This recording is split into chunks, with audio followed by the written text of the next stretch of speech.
Well, welcome to your favorite show, all you racing fans out there, and this is Winning Ways, where we've just had our guest walk into the studio, MJ Baileyfelt. We'll be chatting to him in your call part of the show. He's got a plane to catch to Cape Town, so he's got ants in his pants. But he should have very good thoughts about the rugby, because he's a rugby aficionado. Yeah. He's an aficionado. He's one of those jockeys who loves his rugby. He's a blow buller van die Noord, man. And not so much anymore, I don't think. Well, he's got his blow buller boys doing well for the Springboks. So he's going to be cock a hoop. Or Argias Neyman. Yeah, every scarf just goes with his initials, eh? Yeah. Yeah. Martinez Johannes. Yeah. MJ. Yeah. We got MJ today. Why does Pollard not use initials? HJ Pollard or something. They love those initials. He gives it to Argias Neyman and what was the guy's name who played years ago? He was a great winger. Nice. F.A. Meyering, I think. F.A. Meyering. And he played one day, went down the wing, and the Kiwi commentator said the other, "What does the F.A. stand for, Eugene?" Sweet. Sweet FA, bro. Yeah, sweet FA. Okay. Now, more important than the rugby, which we won, and we won pretty well, and Erasmus seems to have some gears in these boys. Yeah. They certainly got a game plan. They play for each other, and you just see it's a transformation. It's ridiculous. They start like they've got shackles on, though. Every time the ball goes wide in the first 20 minutes against us, they're England running a couple of tries. I've seen better tackle in a fishing shop than that second try. Oak ran through the three guys at the back like they weren't there. I thought, oh, it's going to be another game. Then England never swung it wide again. Yeah. I'm going to last test. Yeah. My mates are coming over from England. They thought they'd be winning the series 2-0. They are now down 2-0. But never say die. No, never say die, but they'll get beaten again. I agree with you. I think that Faf de Klerk's the answer. Now, there's the guy who doesn't use his initials. He just uses his hairstyle. Yeah, that's right. He's learned from playing overseas. He's a good player. Very good player. I thought he just kicked a little late in the game, kicked a little bit too much, but he's quick, he gets the ball going, he tackles locks, he's a very good player. He puts him under pressure with those kicks of his, those kicks over the top. He puts the opposition under pressure. Just while I got talking about that, I know we haven't got much time to talk sport, I wanted to ask you a question. Did you watch France play against New Zealand? France-New Zealand, France looked a good side. They got beaten 26-13, and after 10 minutes they had a man red carded. So they played the bulk of the game with this guy. But what happened was the guy slung up and under. The French did. Yeah. And Bowden Barrett went for it. This guy went for it. Eyes on the ball. Nothing else.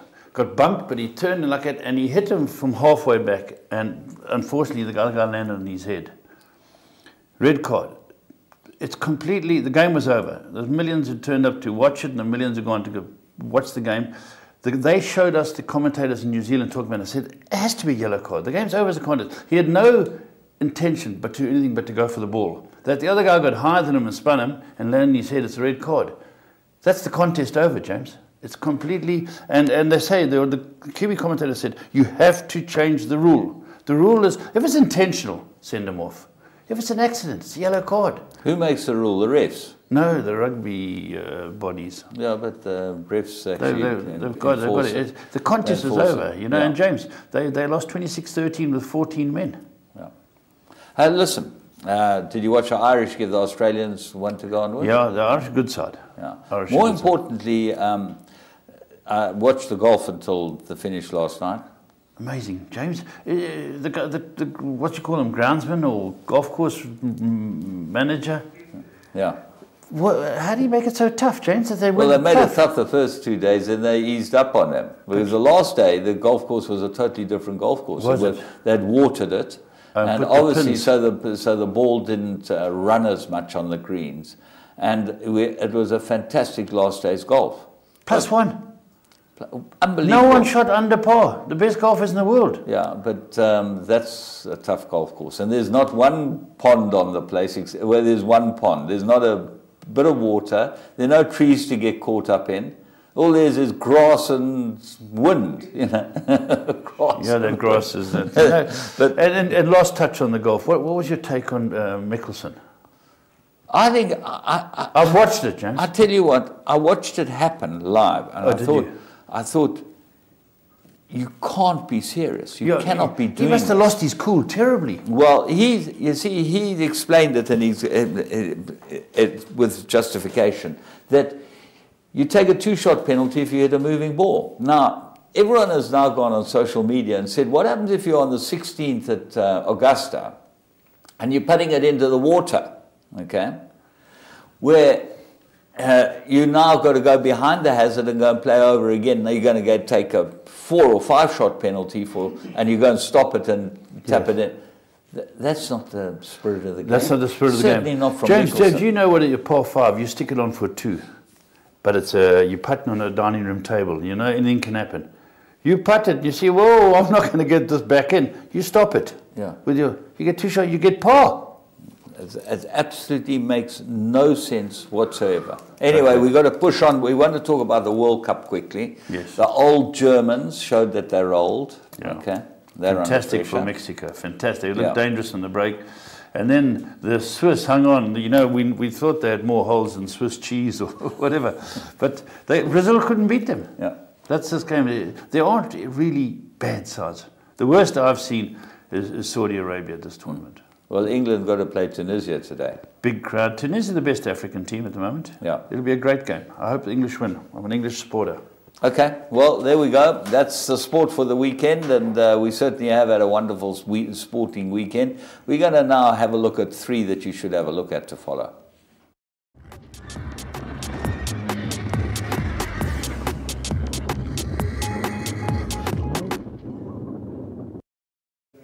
Right, let's go to the barrier trial on Wednesday, and Dennis Dreyer just pulls out a slew of horses that look like really nice horses. These 2 in the parade ring looked outstanding. Beautiful, big, strong horses. The one apparently you bought, the horse Francisco. Yeah, I bought the Fortwood at a Franny. Yeah, beautiful paid horse. half. I mean, there were 2 Fortwoods. Linton had said to me, pick of these 2 Fortwoods. We couldn't afford both, so we went for this one.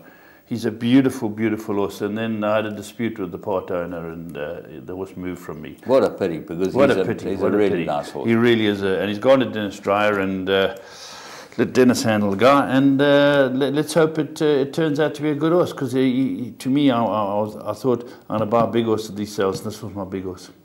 What a pity you don't have him. Anyway, let's move on. Let's go and have a look at them. These are the 2 at the barrier trial. Let's go and pick them up at the start. They are drawn 6 and 7. They're drawn next door to each other, and the Chestnut is away better than yours, yes. Which allows him to get right up there. He's a Go Deputy bred by Lamas. Nice big horse too, James. Beautiful big horse. He's out of that man Nakarat, you know, that's the Red Ray family. These are good families. The other one, the one out of Franny. Now remember, bear in mind, Franny won a Group 2 first start for Gavin van Zyl. Yes. Very good for now. It's out of the race. Second lost, out of the race. Doesn't know what's going on. Hasn't much idea, and I love the way it just pulled itself through. The other horse is in 3rd or 4th. He's also a beautiful big horse. And these 2 dry horses look like very useful horses. Well, here the one that Veal's on in the pink moves out. And yours, the one that you had, is just behind them. And he's now doesn't look like he's going to be a bit tight for galloping room. But he gets through, and he absolutely cruises up. And I mean, these 2 horses were cruising in the barrier trial. The 3rd horse getting a little push to keep with them. I think it was Dennis's as well. And I think that, no, Gavin van Zyl's is... Dennis ran 4th, Yeah, it was certainly a lot tighter than those 2 in the parade ring. I like having a look at them in the parade ring and the canter pass. That's your game, the barrier trials. You don't miss them, eh? Barrier trials, they're the answer. Let me tell you, the best tool you can ever have, and if you listen to the podcast, the Interbet podcast, you'll see a lot of talk about what worked well in the barrier trial. Right, let's move on to the next one, and we go to Turfentine. And this was a maiden plate over a bit of ground, and ISO VAR, very nicely bred. VAR, owned by the breeder, Mouton's Hook. They put it through the sales. Chris Gerber owned it, and went for 275. This ran a good race. Let's go and pick him up at the start. Yeah, this is, as you know, Chris's colours, the famous colours now, blue with the yellow cap and the epaulettes. And it's not in the race early, it just doesn't know what to do. It's basically a quick dash this, and the pace is on. I thought that horse, Pachanga, would be the right horse, but that slips into 3rd place, beautifully placed, but doesn't go on with it, you know. And There's a lot of scrimmaging here. I don't know what happened here. Early, and the inside horse, it takes two of them goes to Toti. Wrong. Yeah. Yeah, you know, Ocean's Pride and 24K Magic, they show a lot of speed, but Asavar is not in the race, James. No, it's towards the back now. And in fact, the last horse that you can see in the picture. And when it moves up down the inside, you think this is going to win because she absolutely canters up. She's out of a Western Winter mare. And you can see in the yellow colours, the winner's in front of her and comes up the outside. She goes straight down the inside. The favourite's got the blinkers on and is in third and under pressure now. Stratum's at it. Yeah. And this filly canters past them. Yeah, it does. And you're right. If you look at it, you think, Asavar, how far? But the horse on the outside also rallies as well. Both of them come from off them. And Joe Soma ends up winning it on the outside. Yeah, the humble hero. This filly only needed something to go with her. I think, you know, what happens, she is far apart from the other horse, and basically they don't really know what's going on first time. She's going to improve from that. Yeah, I agree with you. So well done, Joe. Mowelasi, however you pronounce that. Okay, we're going to go and have a look at the next one. We went to Cape Town, and they had some decent racing there on Saturday. The goings come well. We'll talk to MJ about Cape Town and without they water. got heavy rains. They were worried about how soft it would be. So, but the tables are low. Yeah. Anyway, this one we picked up in the second race, Mumtaz, and it's a Visionaire that's owned by the Team Valor and the boys. Let's go and pick them up at the start. This falls out the pens. Yeah, the experienced horses, this Mumtaz is never really in the race. But the experienced horses are off like dirty shirts. You know, they've got them. You've got Winter Fire, Fluttering, Sugar Pova. These horses are showing good speed, where Mumtaz can't go with them. And it'd be niggled just to stay 6-7 lengths off. Yeah, it's got the red cap. It's in between those horses at the back on the left-hand side of your screen. And you'll see that she's just absolutely out of it. And in fact, even till the 100-metre mark, she's not going to go on and do anything. You know, they're going through the 400 now. She's bred to go a bit further. She's out of a trippy mare. She's bred by Team Valor. And she's going up and down. She's treading water. You don't think she's ever going to finish in the quartet here because it's becoming the race, and Bram van Hastings' colours come through. And that is Supernova. Was it Super Pova or Super Pova? I think it is. Sugar Pova. Sugar Let me have a good look. Yeah. Sugar Pova comes through, wins well. But have a look on the outside here, James. Yeah, you'll see it really runs on well. Right at the death here. Starts running on Robert Carty rode it. I think next time, a bit more ground, you'll find it will do a lot better. Let's go and see what shouldn't happen.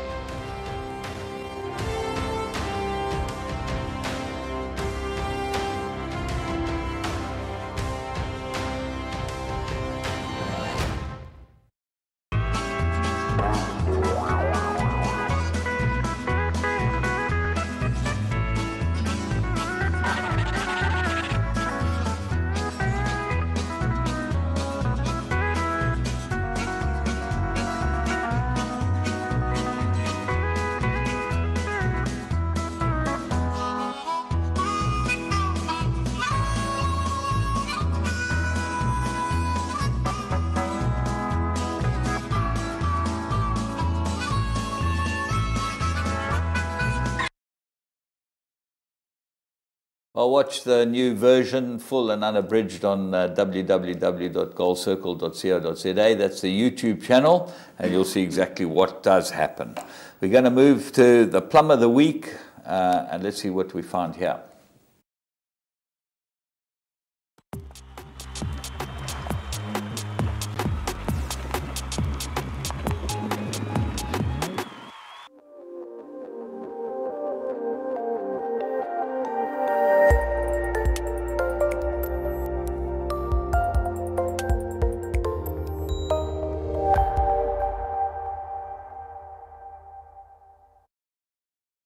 Puget Sound. Top rank towards the far inside is Punta Cana. Royal Crusaders next, and Glider Pilot still got the whole field to get past into the final 200 metres, and it's Full Mast in the lead. Royal Crusade on the inside. Al Sacra, then comes Top Rank. It's Full Mast in the lead. Royal Crusaders eating into the lead as they run to the wire. It's Royal Crusade who won it going away. Full Mast second, Punta Cana third, and then came Top Rank.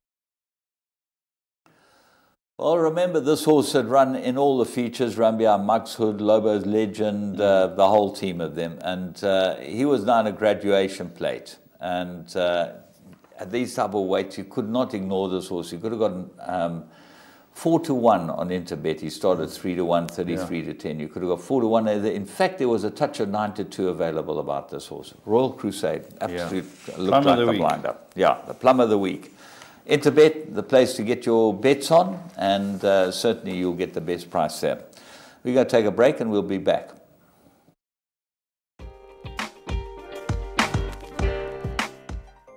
Best race time odds, transparency of betting markets, friendly and super efficient staff, the ability to negotiate odds, a full service tote with no limits, which is very important for exotic players, loyalty program, speedy withdrawal of funds, full odds multiple betting, and excellent in-play markets.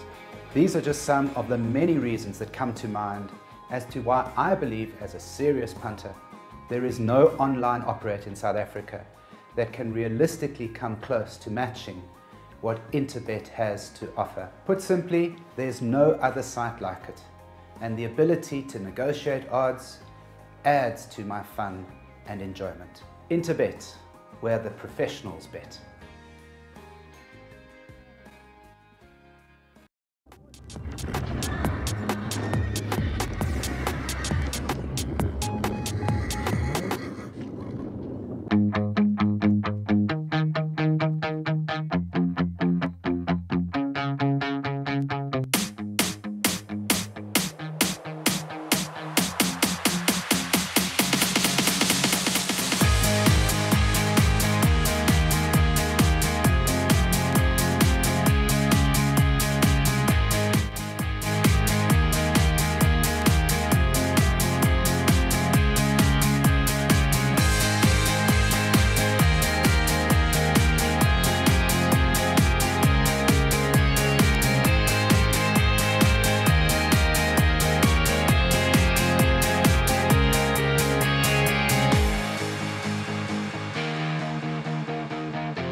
Hi, welcome to another edition of Current Affairs, where we show you the stakes races around the country. I was going to say feature races, and we also get to talk about everything that's happening around the world. A lot of build-up coming up with the Vodacom Durban July.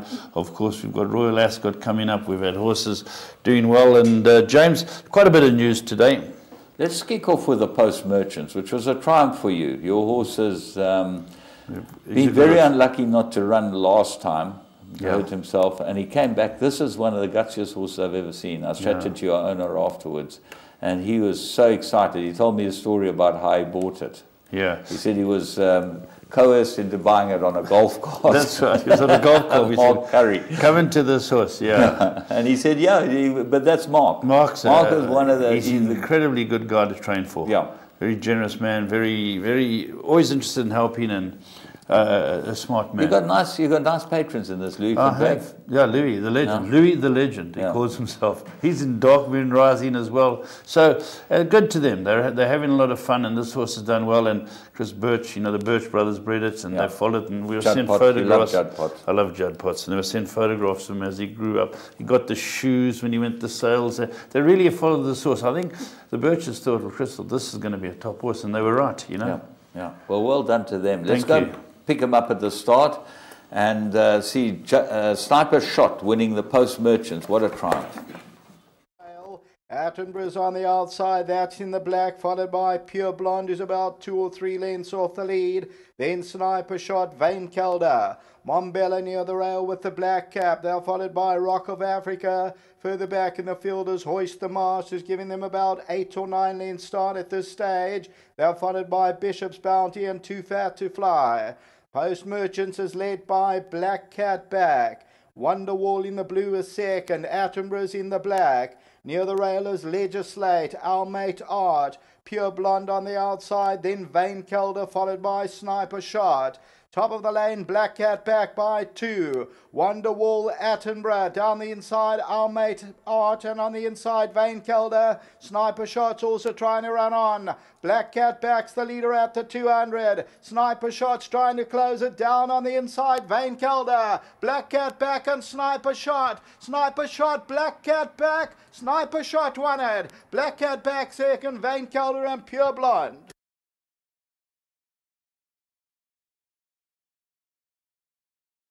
Yeah, this horse, James, the Linton Round found this horse and he said, I can't find you a very nice horse. And he's got better and better. You know, as a 2-year-old, he lost that £1 million race to El Mariachi. Yeah. Bloody Crawford. Him and sent me back to work, Crawford. Yeah, but you sent him back to work to this. Well, Crawford beat me in the Group 3 when we were drawn 13. He had that top horse of his who won the Group 1 the other day. Agent. Nothing like perseverance. Yeah. You know what? We ran second in the Guineas to Snaith. Yeah. This horse ran second in the Guineas, ran second undercover Agent. So he was overdue this win. And what I found was so good about the win, I could see why Black Cat Back was favourite. Because we beat him in the Fever Tree, but he was 4.5 kilos better off and we still beat him. So I'm chuffed with this horse, James, and we'll probably end his season in the Mercury Sprint.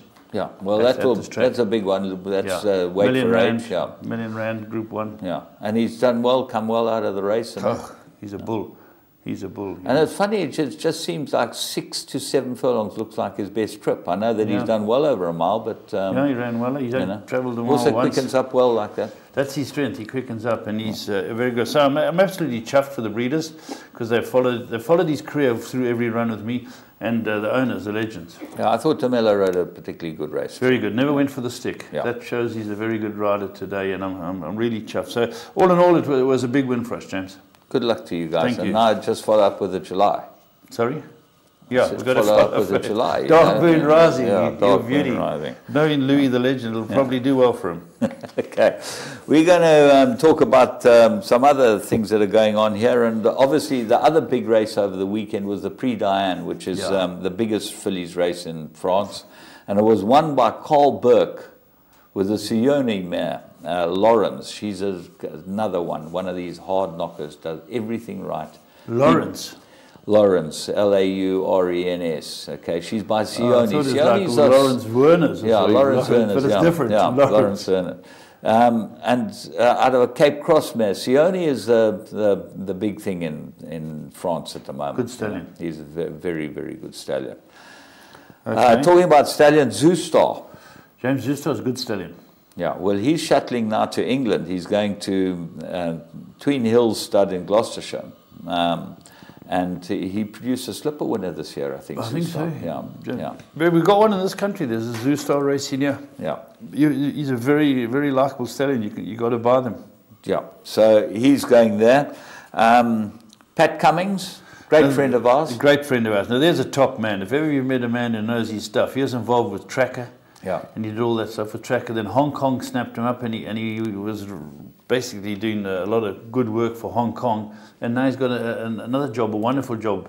Well, he was the executive manager, public affairs in Hong Kong. Okay. Now he's got a job with the Thoroughbred Idea Foundation. This is a foundation they set up in America to galvanize thoroughbred ideas. Now, I wouldn't have thought you could find a better man than Pat Cummings to be running it. And such a nice man. He's a friend of South Africa. Yeah. And he's a great friend of Michael de Cox. Yeah. And I've spent many a time with Pat Cummings, but especially in Dubai when he's over there. James, he probably come out for the Vodacom Derby in July. He really is a good guy. Yeah, first place he ever goes to is Mike's Stables. As he arrives, he's there. That's right. You get a beer. Yeah, he's a great guy. Very knowledgeable. Talking about America, but the Belmont had 15 million viewers. Wow. Do you think it could justify? Well, it was the biggest viewership over the weekend, so it just shows you Justify going for the Triple Crown. They broke all records. James, big horses get people out, eh? Exactly. Well, we'll talk about big horses. Tomorrow, Tuesday, is the start of Royal Ascot. Yeah, that'll be fantastic. What's that Aussie horse that's gone over? He went in the July Cup track. He worked the other day. Red Kirk Warrior. That's it, Red Kirk. I think that he's... How good is he, James? I think he's very good. They say he's... But I don't think he's as good as the best. I think the best have beaten him. But he ran second or third in that Everest last year. I say so. He's a superb horse. Do you know, I remember the Aussies have been doing it for years, going out there and, even taxi drivers. Choisier won twice at Royal Ascot, on the King's Stand, then the Jubilee at the end of the week. But there have been Miss Andretti. Yeah. There's the... Choisier's Lottie, and I'm trying to think of his name, but then the taxi driver, Takeover Target. Yeah. And who is the horse? He's a stallion now in Australia. It's having his first crop. He ran down the wrong side of the course and ran second. He's by I'm Invincible, I think. Whoa, one of the Yarraman stallions. Wow, what a sprinter. Aussie sprinters are brilliant. Yeah. Brilliant. Well, they're going there, but let me tell you who sprinters are more brilliant. The Yanks. Wesley Ward. Yeah, the Yank, yeah. Wesley Ward's got a slew of them going over. He's going for the Queen Mary. He's got the hot favourite in the Queen Mary. And then, obviously, Queen Anne. Tomorrow's racing, okay, you have the Queen Anne, and where you got Ben Battle, Yoshida. Ben Battle's that horse of Sideburn Sareuse. Yoshida, Rhododendron, they're all running in the Queen Anne. And then the St. James Palace is tomorrow as well, and there you got you got a couple of them. Frankel's got a is he well represented? Without Parole, I think his name is, and, Without Pardon is his name, by Frankel. Frankie's riding it for John Gosden, and there are a couple of really decent horses going for that race. Decent racing all through the week, James. Yeah, US Navy Flag, he's going for the St. James Palace. Right. The big race is obviously Cracksman. He's got a merit rating up there with Winks. Yeah, he's going for the big one there. And Frankie's got a couple of big rides. Now, Frankie hasn't won the Jockeys Championship there for many, many years. Yeah. He always gets beat. Ryan Moore's won it, I think. But Frankie this year... Pat Crowley. The bet this year is back Frankie to win the Jockeys Championship. He's having a full go. You got to travel this year. As you know.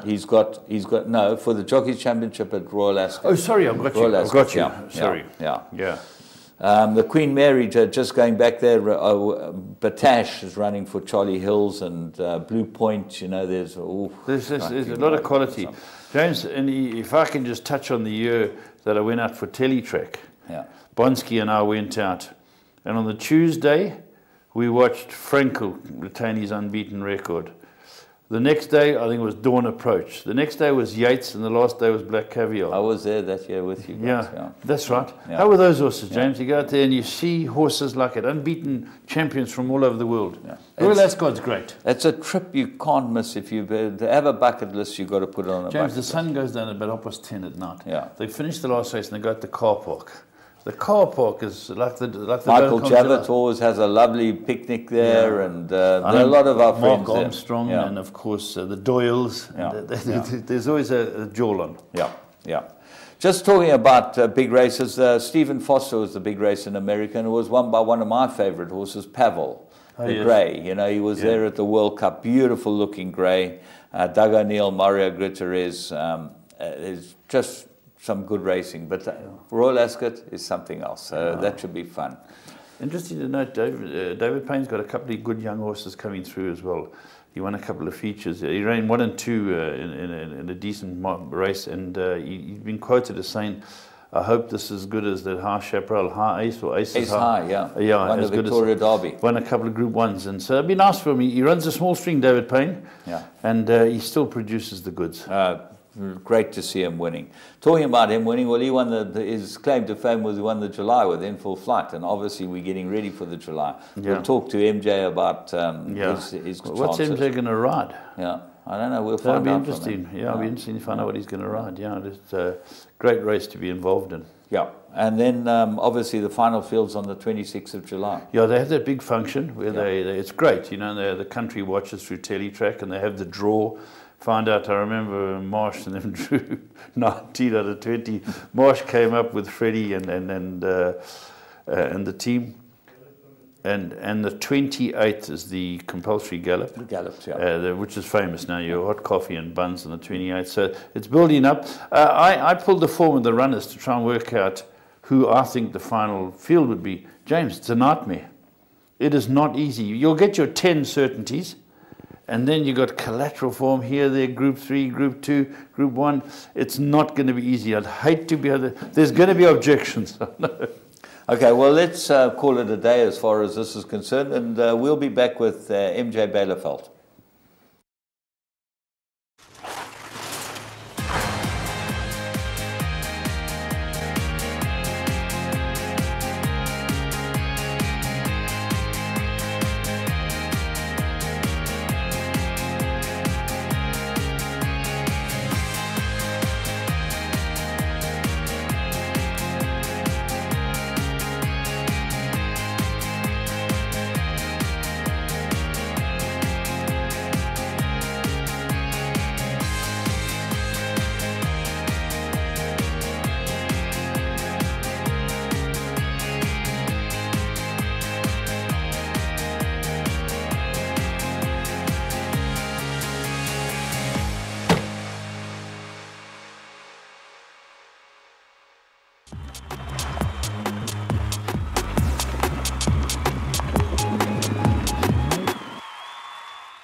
Well, the KwaZulu-Natal winter season is one of those places where you get all types of characters arrive here to come and make a living, come take all the poor KwaZulu-Natal boys' money away and, you know, aggravate the hell out of us. But it gives us a great opportunity to be able to chat to these guys.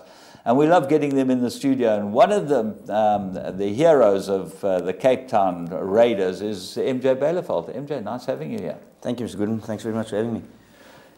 You started at the Jockeys Academy 1997. How the hell did you get there? It's a long way from your home. 100%. There's actually a friend of my dad who was involved in cattle, and my dad was a cattle auction, or not auctioneer, he was an agent at the time, and I was running around little lighty, herding the cattle and helping him at the auctions, and this guy spotted me, Aubrey Upton. Unfortunately, he's not with us anymore. And he had 1 or 2 horses up in Johannesburg, and he said to my dad, "Why don't you get him involved? He's so small.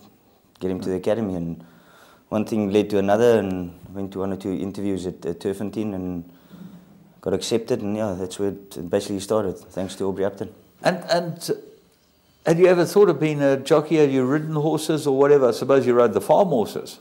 No, we actually didn't have any horses on the farm. I once sat on a horse as a baby, I think. My uncle put me on a horse, and that was it. Never actually thought about it. And got to the academy, I looked at these things, well, I'm not going to chase these into a kraal somewhere, but I better get on one. And nerve-wracking at the time, never been on one, so, but I loved animals all my life, and yeah, it kicked off. It was a bit difficult. I was very small. Went into the academy at 16 years old and weighed 26 kilos. 26? Yeah, 26 kilos. Well, those days I think we went in at the right weight. Nowadays, I don't know. It's a little bit of a different scenario. But yeah, it obviously helped. Initially it was difficult. I was weak, small, horses. And the guys bullied you, those top guys. Who was in charge there? Who were the top guys when you arrived? Yeah, those days was Grant Burr, Benny Norton, the late Benny Norton. Yes, I can't remember the rest of the guys now. Who was it with your intake? It was myself, Corne, Orfer, Billy Jacobson. You've always been mates as well too. You and Corne have been mates for forever. Denisha Smith, there's 4 of us. And we're actually still very good mates. Billy's obviously here, and when we get here, we always get together and have a bit of a lunch or a party and carry on. But we had some good characters in our time, and most of them are still going. So, and you came out of your time. Obviously, you did pretty well as an apprentice, and you came out of your time, and you ended up with Dean Canema. Yeah, Mr. Gooden, actually, I struggled. I only rode my first win in my 3rd year, and then it took off. I rode for Mark Dixon, Alistair Gordon, quite a bit, and it led. When I came out of my time, I rode for them quite a lot, and then I think it was my 3rd year out of my time.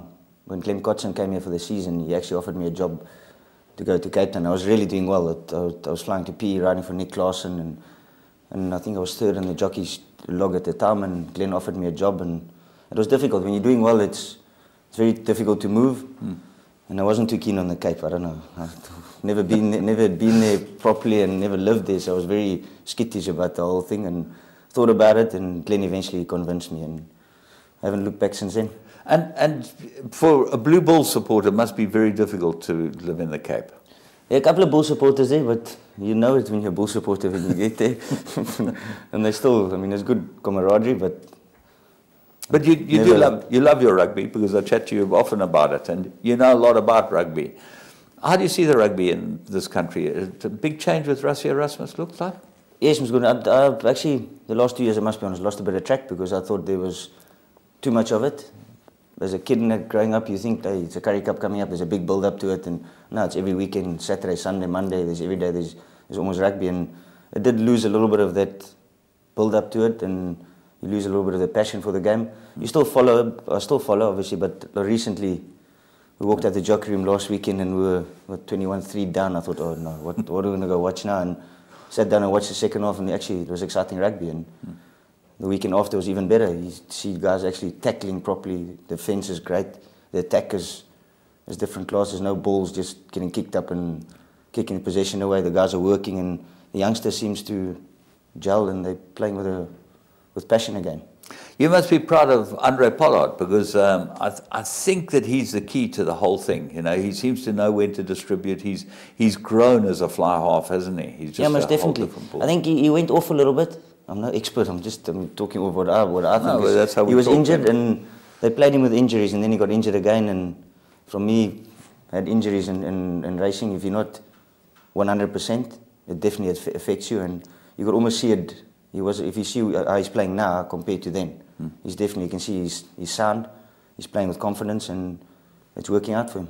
And he's got a great scrum off, so that makes a big difference. Yeah, he's good, that light. Yeah, it helps a lot. I think it starts there, isn't it? If your ball gets out quick and the fly has got time to operate, and makes a big difference. He never seems to put the back line under pressure, de Klerk. He's always, if they look like they might be under pressure, the guys have got them, and he kicks, and he kicks well. He makes a quick decision. He's sharp. Yeah. He gets the ball, and then he makes his decision very quickly, and I think that's very much it. So you're back watching. The lock, I think, is quite good. Sneyman? Yes, he's different class. He's a bloody strong, good. And the Natal boy, De Prier. Yeah. Obviously, and he comes on second half, but I think he's going to be a very good player. Yeah. Two youngsters on the wings also. I think one's a Shark, I'm not sure where the other one comes from, but he's from the Lions. They're great players. Yeah, they're very good players. Click well at the back, so it's very exciting. He's doing something right. It looks like we might be on the right track for 2019, the World Cup. You know, next year. That's where we're going. Yeah, it looks like it. Let's hope it continues, and I'm sure Rassie, I mean, he coached the Free State to win two or three consecutive Currie Cups. He was brilliant. He was the guy sat up on the stand on the top of the stand with the paddles. You remember? Yes, that's correct. Yeah. So he seems to be doing the right thing. Let's hope he continues. Let's hope the rugby unions let him continue and do his thing. Super 15, you obviously watch a bit of that, but it's hard to South African sides battle against the New Zealand sides. Yeah, it's very difficult. Racing the Cape on Saturdays, obviously, then you can't get to watch. You only watch a little bits and pieces of it. But yeah, I haven't followed continuously, and I can't really comment on the Bulls side right now. My bad, but yeah, I definitely do still support him. Did your dad support the Bulls? Is he a Bull supporter? Is that how you? My dad's old school. When something doesn't go right, he puts the TV off. Things have got to go right, and he's probably going to shoot me for saying that. But yeah, he gets very aggravated when people make silly decisions, rightly so. But he's Bull supporter, Stone's Springbok supporter. Yeah. And he's one that doesn't enjoy the TV. So is he still involved in the cattle business?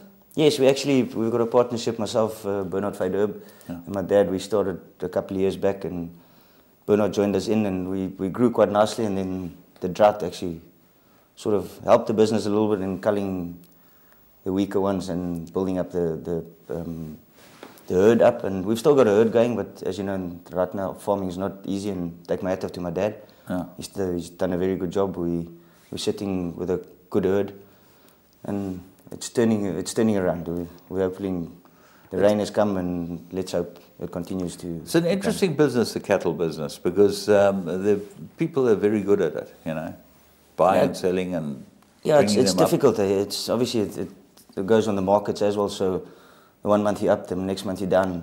I suppose my dad's been a maize or a corn farmer all his life and really enjoyed the cattle on the side. And when we gave him this opportunity to do it, he really enjoyed it. And, well, he was actually the one that pushed it. And he's a good breeder, I'd say. So.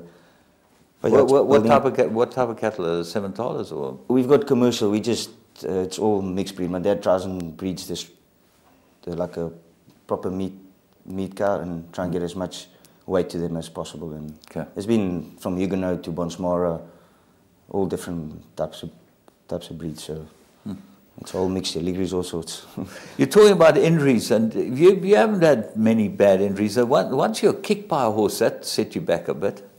Yeah, Mr. Goodman, actually, I've got quite a few, touch wood, not too many serious ones. I've broken both my collarbones, horse kicked me, scapula broken, been concussed a few times. No, what was that? At the start, that horse kicked you? No, I was actually trotting back after a race. After a race? In the Langerman, a horse of Justin Snaith, called Ready to Attack, appropriately named. Trotted back and just basically, he just kicked you from... He basically, I trotted and there must have been a length behind him and he just put his ears back and charged back and kicked me. But he had a habit of being a bit of a nasty horse. I believe a track, he ran off the track and things like that. And at the time, they didn't pick it up. They kicked my knee open and they just, unfortunately, I didn't go and have an MRI scan. I just had a scan, X-ray. Nothing was broken and they just stitched it up. And a year later, or through the year, it started like aggravating me a bit. And I went for MRI scan and there was a chip floating around, a piece of cartilage, and went for arthroscopy a year later, and it seemed to have settled. It gave me a bit of problems, but then now it seemed to have settled it. Doesn't worry you when it gets cold there in the winter in Cape Town. That's why you come up here. That's it, to run away from the cold. That's for sure. And then you broke your thumb. Yes, that's right. That was last season here in Durban. I fell on the soft poly. So yeah. That's a bloody aggravating injury, isn't it? Because you can do nothing. At the time I didn't think it was broken, and then obviously went for X-rays and that and picked it up and had to put a plate in. But it was very quick. After 4 weeks I was back on a horse, but yeah, I've had 1 or 2 seasons continuously with injuries, but let's hope, touch wood, it's really been good now and it's going Keep forward. going. Yeah. Sure. Ladrika, was that her first big Group 1 winner? No, actually my first Group 1 was on Disappear for Cyril Naidu. Okay. I picked the ride up, Kevin Derrida was supposed to ride him. And then Ladrika was my second one. Yeah, there was a Cape Guineas for Mr. Canema. For the Canemas. First Guineas, yeah. He ended up racing in Dubai. I think he raced until he was like 10 years old. Yeah, that's correct. Yeah. He was a good little horse. He wasn't very big, but he had a very good action. And I think he beat Mother Rush, if I'm not mistaken. Yeah, yeah. Good horse. But your career really has taken off when you joined Vaughan Marshall, and you've got a hell of a relationship, you two guys. Yeah, I think moving to the Cape with Glenn helped a lot, and then I worked for him for 3 years, and then things didn't work out, and then I went to Mr. Canema, won the Guineas, which is a great race, I feel, to win. There's obviously a few others. And then we split up and started working for Mr. Marshall, and we haven't looked back. I mean, I haven't looked back really. For some reason, we click well. I mean, do a lot of work at home, and from the babies to the older horses. I really enjoy it, working as a team. We've got Adele there. Yeah. She does a good job in the winter season. Unfortunately, can't be there all the time to work in it, but to work for a team, I don't know, I'm a team player, and it seemed to have worked. You really seem to be a team player, because there's, in your career, you can name like 5 or 6 trainers that you've been close to and worked for in 20 years, you know, which is very, very good for a jockey. Most jockeys tend to float a bit, but you and Vaughan are certainly something to behold. That was Tapper North. Just chat about him a bit, because I think he's the most magnificent horse I've ever seen. I think he's a serious horse. You know, he won the Guineas from draw 15. It was a great one. Really quick and well. And then in the Derby, the yard picked up a virus, and I don't know, people say the horse never stayed in it, but I know from working with the horse, and Mr. Marshall knows himself also, you could just see that the horse was doing his best at work, but there was just that lack of that extra which he always had. And he took it, the whole yard was taking a little bit of time to recover from that virus. I mean, we had a win and won the Guineas, and only, I think, a month later we had a win on Mete again. So been a bit spoiled having winners all the time, but I think that definitely affected the yard. He's a serious horse. He came here, he needed his first run. He was a bit lost under the lights, and last time I might have been a little bit too confident and rode him a little bit too confident. He got there to win and the other horses ran past him, but he's come on plenty from that run. I thought he stayed the whole 2,000 meters. He's a young horse, he's a big horse, but he's very immature and a baby. He's still a baby, so another 6 months down the line, he's going to be a serious horse. Is he going to run in like the what would it be, one of those, the 1800 champions? Yeah, the last chat, I think Mr. Marshall and I had, and obviously with the owners, I think it was a Champions Cup he's going for. Champions Cup. And then he'll go. And there was never a plan, I don't think, for running him in the July. Mr. Marshall just said that he might be a little bit of too big of a baby, and there's bigger fish to fry next season. He'd obviously be a Met horse. I think so, yeah. Most definitely Queen's Plate Met horse. Down the line. You never won the Met. No, ran second. Unfortunately. You've been actually very stiff in big races because you won the July and they took it away from you. That must still burn you. Yeah, at the time you sort of wanted to put it away and behind you and get over it. Every now and then I look at the pictures and like, it wasn't nice, but yeah, you crack on and, you know, it's one of those things that I feel in the sport that makes you stronger. It does hurt inside. I mean, you'd like to have it on your CV. And for a while you think about it, but then you've got to get over it. It makes you stronger, and you've been in that situation, so avoid it now and just go forward. So that's how I feel. This year's July, what's it look like for you? Yeah, it's just an open race. Must be honest, from the day the nominations went in, a couple of big horses left, and after the Cape season and the Joburg season, so it's very open. And now with the weights that have been published tomorrow, it will be very interesting to see how the horses come. But it's very open, I thought. African Night Sky looked like he's had a great prep going into the race. But then there's a weight factor, but it's very open. Yeah, there are a number of horses that look like they're going to have chances in the race. You haven't named your colours to the wall at this stage. You've got a couple of options. Yeah, a couple of options. We'll wait and see where the weights come out and see what goes on. Hopefully I can get another pickup ride like Wiley Hall and see what happens. How did you end up getting him, Wiley Hall? Thanks to my agent, Andrew Harrison, at the time, a youngster from 3A Racing. Yeah. I was very surprised. He had done the homework and had been speaking to Wayo, and I don't think Wayo confirmed anything. And I was sitting at Kenworth in the jockey room and they're putting the jockeys up, and all of a sudden my name popped up on Wiley Hall. I was, geez, he had done the work and spoken to Wayo and managed to get the ride. And yeah, he was a bloody good horse, Wiley Hall, wasn't he? Yeah, he was a serious horse. I managed actually, leading up to the July work, legislate the Thursday morning, and I got off him, and we got a group chat to the 3A guys, and I sent them a message, listen, you guys, whoever beats legislate will win the race. And then I drove to Ashburton and went and worked Wiley Hall, and I was like, geez, guys, there's a problem here, I think I'll win it. And like all surprised, and afterwards all the chat banter, and that was, it was great. But he was a very good horse. He's quite a serious horse. He won two Group 1s, if I'm not mistaken. No, he won the summer. Yeah, he was a really good horse. Let's hope he'll be an exciting stallion now. Talking about, obviously jockeys need sponsors, and you've fallen in with the best sponsors you can get in racing.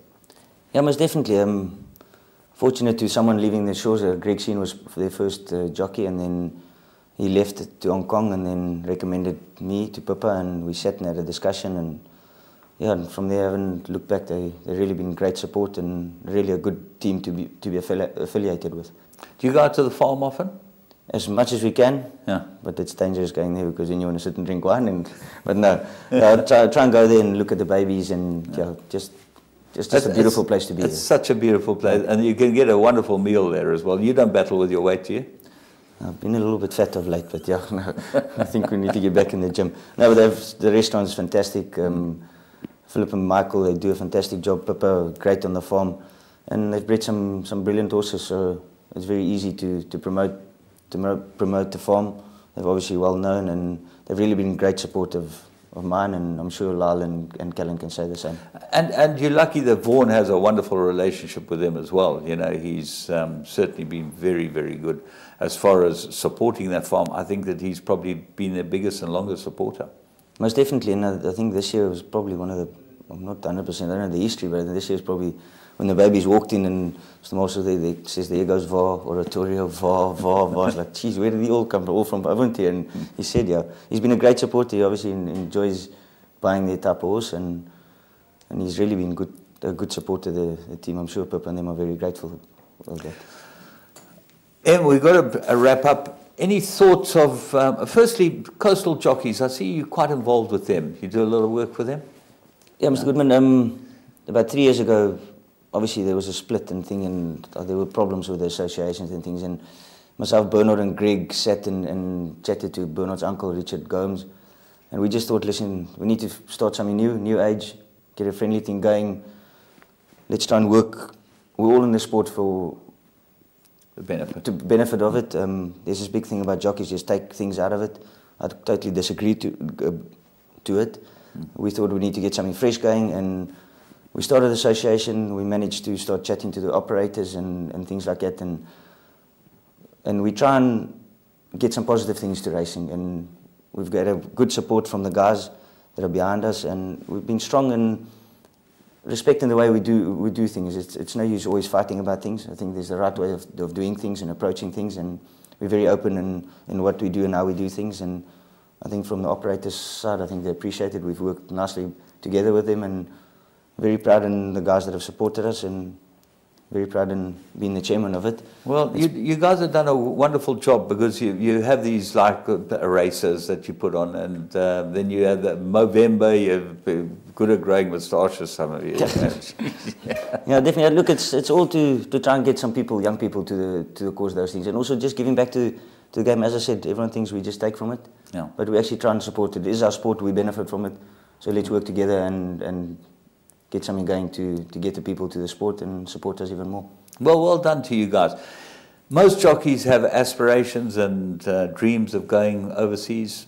Do you have those type of things, or are you quite happy sitting in? Because you look like the type of guy that's nice and settled, and you got a good routine, and you stop in. Mr. Goodman, obviously there's the thing of money and things overseas, and you really would like to go ride overseas. And I've had some good jobs had some good horses to ride, so sometimes, I don't know, I'm a farm boy and always want to stay at home, so it's maybe not a good thing, but I'm quite happy. As long as I'm happy, then life goes on. So looking for the next Grade 1 winner, and let's build on that.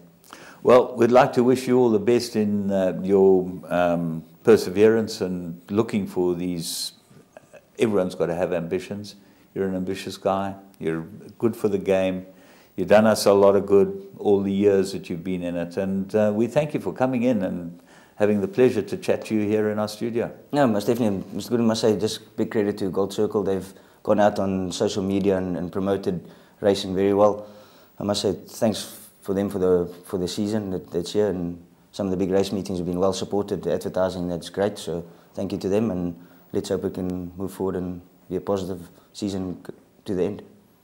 Many winners to you. MJ Bielefeld, one of the stars of the show, and as you can hear, a lot of you probably don't know much about a lot of these guys that ride your horses.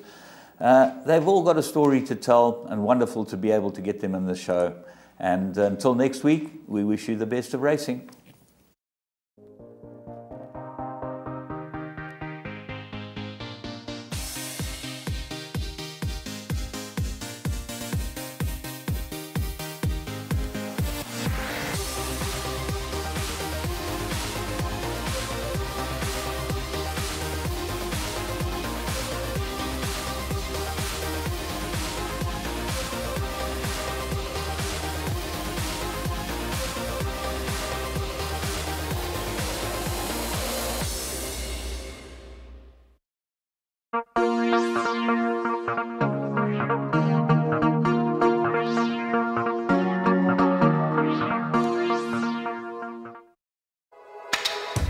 Your world of winners is now online at www.teletrack.com. Simply subscribe to log into your account from any mobile device in South Africa and access a wide variety of content from our membership package options. Listen in via a live audio stream, catch live racing locally and internationally, or view a wide variety of Teletrack magazine shows to stay informed and updated on the go at any time. It's never been easier. Go to teletrack.com now.